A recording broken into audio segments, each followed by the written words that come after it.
Hey guys, Dill here. So today I want to talk to you guys about doing a houseplant arrangements. These types of arrangements are very common in the garden, but for some reason you don't really see a lot of these types of arrangements indoors. And I don't know why. I actually really like the way it looks. I think it's a great way to showcase your plants in a natural way, and it also helps you save space. You could get more plants without having to sacrifice real estate. So when starting one of these arrangements, there are a few things you should consider. The first thing you should consider is where in the house you want this arrangement to live. Once you figure this out, then you can see what kind of lighting that space has. Does it get low, medium, or high light? This will help you figure out the types of plants you can put in these arrangements once it's time for you to go out and plant shop. So the key thing to remember is that plants do need light to survive. I know that there are some plants who can tolerate low light conditions like a pothos or a Chinese evergreen, but all of them, including those plants, will thrive a lot better in higher lighting. So it doesn't mean that you can't have an amazing arrangement in low light settings. There are anthuriums and peace lilies and Chinese evergreens and pothos and tons more of other plants that thrive in low light conditions that you can consider when creating one of these in a low light space. You just have to be creative with it and just have fun. So another thing to consider is water requirements. So you want to make sure that the plants you choose for these arrangements all have that in common. So for example, I probably wouldn't put a ZZ plant in with this grouping right here because ZZ plants tend to like to be bone dry for a very long time.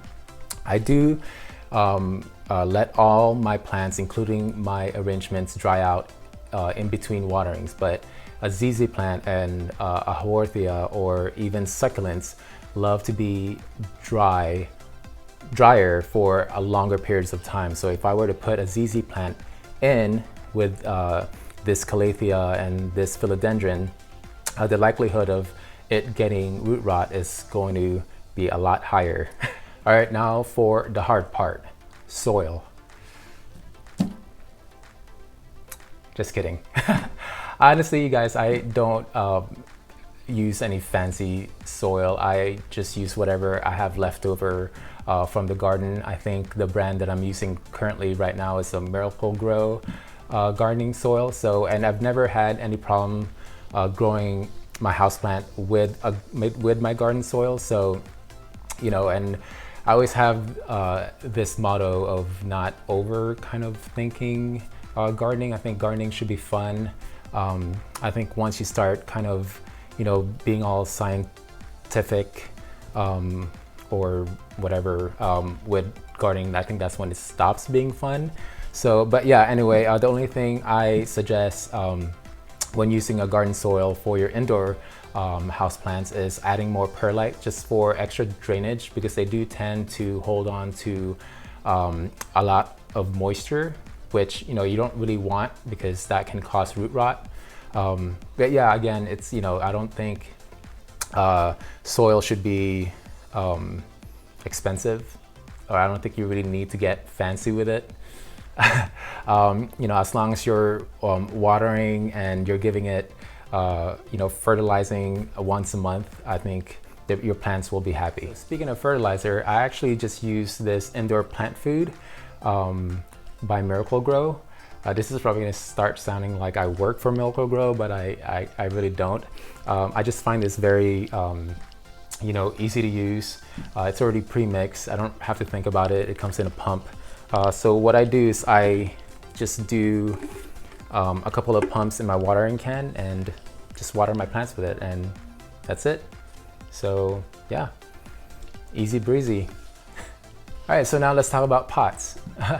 I think when choosing a pot is going to be a preference thing. I tend to go for more neutral colored pots, darker colored pots. I love terracottas. But that's just my preference. I don't really like loud color pots in my home. And I think for me, it also gives me more freedom to kind of play around with colors a little bit more without fearing that it's going to clash with the pot. For me, I think when putting group plantings in a darker colored pots like this one, I think the plants pop a lot more, but not to say that you can't do any of these group plantings in a bright colored pots or a very artsy pots. You know, again, it's just going to be preference. You can't really go wrong if the end result, if you're happy with the end result, then that's really all that matters. All right, so now you're probably wondering how I, choose plants to group together. And this is the fun part. And, let's just say that this arrangement is going to in a room that gets really bright light. And you can have any pick of houseplants that you want to put in that pot. Well, then it's just going to be up to you. Do you want the arrangement full of colors? Do you want it to be a little bit more muted? Do you want just all variegation, or do you want a little bit of all of them? So what I typically do is when I'm at the nursery, I would grab all the plants that I think might work together. So let's say for this Chinese evergreen, then we have this calathea, and I would just, put them side by side. See how they look? Just like that. See that? Like these three actually might be a good combination for a future arrangement. What do you guys think? But yeah, it really is as simple as that. And you could kind of play around with it. You could take this and put it next to another calathea that has a brighter color, or take your Chinese plant and put it just next to a more brighter philodendron, lime, or begonia. Just play around with it. When you're in the nursery, you could pretty much just kind of mix and match. So when making these arrangements, there is something that I've learned from one of my favorite gardeners that I watch on YouTube, which is Laura from Garden Answers. I don't know if you guys have ever watched her videos, but she is amazing. I pretty much learned a lot of my gardening things that I've learned about gardening from her, watching her videos. And she does a lot of these arrangements, and the 3 rules that she has, well, they're probably not rules, they're just 3, I guess what you can say that, 3 suggestions that she has when creating these arrangements is to have a thriller, a filler, and a spiller. So thriller being your taller plants that anchors the arrangements, your filler being the medium plants, and your spillers, plants that kind of trail off of the pot. But again, you don't necessarily have to follow those 3 things. You could kind of mix and match all of them. We could kind of mix and match those things. This arrangement right here has all 3. This has a filler, because or you could say that this is a thriller and a filler, the spider plant, and you have your spiller, which is the marble queen pothos. Same goes with this philodendron, lemon, and this begonia. And this arrangement right here, it looks like it's all kind of fillers because they look like they're all the same size. But this fern actually kind of droops off a little bit. So you can consider this being a filler and a spiller. And when this anthurium flowers, the flowers will grow up to be this tall. So that could be considered a thriller. But again, just, you could have fun with this, just mix and match and play around with it. And, like I said before, if the end result, as long as you're happy with the end result, then it's a success.